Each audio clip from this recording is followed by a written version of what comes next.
Meu nome é Thales Rodrigues, eu sou ilustrador e quadrinista. Eu sou de Fortaleza, eu tô aqui em São Paulo por tempo indeterminado. Eu acho que eu desenho desde sempre, assim, eu nunca não desenhei. E aí, porque eu sou filho único e eu ficava muito tempo em casa desenhando e tal. E aí, eventualmente, eu comecei a trabalhar com isso, assim, tipo, eu comecei a estudar jornalismo na faculdade, né, porque eu queria ser a Chloe Sullivan de Smallville. E aí, no jornalismo, eu tava lá vendo as matérias de jornalismo e tal, mas eu entrei em contato com o mundo da comunicação social como um todo. E eu fui descobrindo que isso era uma profissão mesmo, né? Ilustrador e tal. E as pessoas também começaram a ver as coisas que eu fazia de quadrinho pra mim e começaram a se interessar. E aí eu fui caminhando cada vez mais pra isso, assim. Tanto que eu até, no jornalismo, me formei com um quadrinho reportagem, né? Que foi o do Corta-Bundas. E aí, a partir de então, eu tenho trabalhado mais com isso, assim. Eu nunca mais nem mexi muito com jornalismo. E depois do Corta-Bundas, o outro quadrinho que eu tô fazendo agora é o Maiara e Annabelle, né? Que a gente tá no Catarse agora pra 4ª edição, que atingiu a meta ontem. Aí a gente tá na luta pras metas estendidas e tal. E como que surgiu a ideia de Maiara e Annabelle? Então, eu também sempre fui apaixonado por animes, mangás, essas coisas, né? E culturas pop em gerais, né? Então, essas duas personagens, elas meio que... Quando eu tava na pesquisa pro TCC e tal, essa ideia foi surgindo na minha cabeça de transportar essas coisas de anime e mangá para um contexto de Fortaleza, né? Porque eu tava lidando muito com essa coisa de quadrinhos e cultura pop em contextos conhecidos, em tirar do Japão, dos Estados Unidos e trazer pra cá. Isso é uma coisa que eu tava lidando muito na época e continuo lidando muito até hoje. E Maiara e Annabelle surgiu muito disso, né? De fazer uma história de ação, de aventura urbana, mas se passando em lugares que eu conheço, que eu vivi e tal, com personagens que falam como eu, como meus amigos e tal. E aí a ideia de Maiara e Annabelle era isso. Mas assim, e aí eu via esboçando elas, pensando em ideias pros plots das histórias, mas só aconteceu mesmo quando eu conheci o Pablo, né, que ele é lá de Alagoas, e a gente fez uma história curta juntos, que ele roteirizou e eu desenhei. Aí ele perguntou, vamos trabalhar junto de novo e tal, que a gente gostou de trabalhar junto. Aí eu tenho essa ideia aqui, aí eu joguei as coisas escritas que eu tinha, assim, de Maiara e Annabelle, né, e aí ele gostou muito. E a gente começou a trabalhar na ideia e ele fez o roteiro e eu desenhei e assim começou o Maiara e Annabelle, né? Eu acho que o principal desafio de quadrinista independente é você ter que ser uma editora, né? Você tem que... Todos os aspectos da produção de um livro nas suas costas, tem que fazer. Pela sua experiência, a maioria das pessoas que estão publicando são independentes ou tem muita gente brasileira tá produzindo e que tem alguma editora comprando e publicando?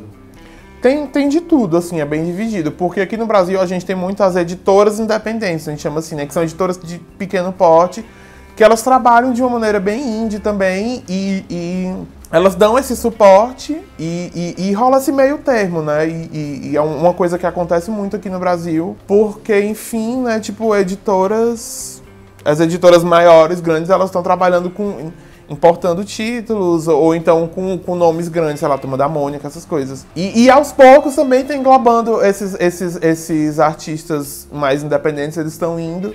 E eu acredito que tem sido uma coisa que tem convivido bem, assim, que eu saiba, não tem acontecido nenhum grande problema, assim, nenhum conflito. Mas tem muita gente independente agora com o advento da internet, né? A coisa das webcomics, a coisa do Catarse também, que muita gente, agora quando vai chegando assim nessa segunda metade do ano, começam muitos quadrinhos a irem pro Catarse para poder lançarem na Comic Con, quando tem FIC no FIC. Eu fico muito feliz que tem um público feminino muito forte, né? Porque também existem poucas personagens femininas nesse contexto de ação e de aventura e tal.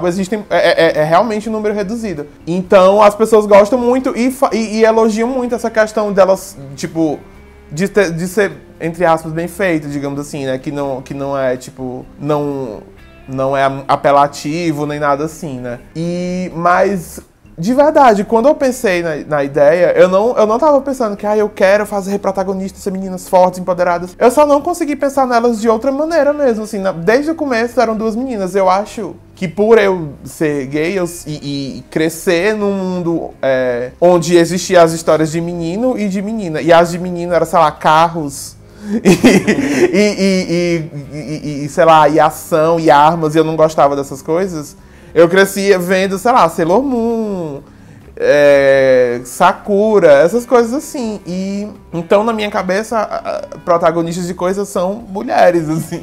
Na verdade, veio mais disso. E também o tema de amizade entre mulheres é um negócio que sempre, tipo, eu adoro histórias assim, né? Tipo, desde Grey's Anatomy, sei lá, a Cristina e a Meredith, até Ghost World, Thelma e Louise, essas coisas são coisas que eu me identifiquei muito mais do que quando mostram amizades masculinas, assim, né, em cultura pop. Eu acho que hoje em dia isso já mudou mais, mas pelo menos, assim, quando eu tava crescendo e nos meus anos formativos, digamos assim, né, eu sempre vi essas amizades e me identificava muito mais com elas do que com as masculinas. Então, pra mim, o tema amizade feminina era um negócio que tava muito na minha cabeça, e eu queria muito fazer isso, mas por eu ter visto mais exemplos e conviver mais com isso.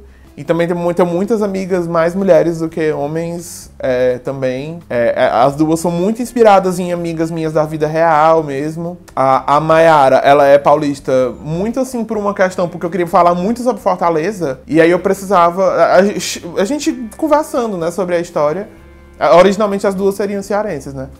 Mas a gente achou que ficava legal uma ser paulista, porque ela ia servir meio como orelha da história, chegar e aí ia ser apresentada a cidade de alguma forma e a gente ia poder falar da cidade assim. E daí surgiu essa interação. E aí hoje em dia, que eu acabo vivendo um pouco em São Paulo também, é legal no volume 4 chegar e a história ser em São Paulo, porque a gente já vai começar a falar do passado da Mayara e tal. E aí, tipo, mostrar um pouco das coisas que eu vivi e vi aqui já, que também já é uma nova influência e novas etapas da minha vida e tal. Em quadrinhos é muito difícil ver personagens lésbicas. Uhum. E essa representatividade e tal. Lésbicas no geral já são bem difíceis, né? E tipo, como que foi essa escolha pra você? Foi natural também, como a história que você falou das suas referências? Ou foi algo que vocês decidiram, não, precisa ser isso? Bom, foi meio também, foi natural, né? Tipo, na verdade... Foi natural e eu já sabia que ia ser, tipo, uma questão, assim, né? Eu fiquei, eu tenho que tomar muito cuidado pra não falar besteira. É uma preocupação que eu sempre tenho, assim. E aí a gente tenta, porque a Annabelle, na minha cabeça, ela sempre foi, assim, bissexual, da personalidade dela, do jeito que ela é, e sempre fez muito sentido com a personagem. E a Mayara, ela é, tipo... a gente vê ela como um personagem heterossexual, mas ela tem uma coisa de ser meio... não conforme, assim. Ela gosta de se vestir de um jeito mais masculino e tal. E isso não interfere na coisa sexual dela, porque não tem nada a ver uma coisa com a outra, né? E aí, tipo, a gente queria fazer uma história que fosse realmente sobre a amizade delas, porque as pessoas tendem a achar que só porque duas mulheres estão andando juntas, é um casal lésbico, né, e tal. E a gente não queria isso, assim, queria que realmente fosse uma história de amizade e respeito entre duas mulheres que se conhecem e se enxergam ali de alguma forma uma na outra e se tornam grandes amigas e uma grande equipe que trabalha muito bem juntos, assim.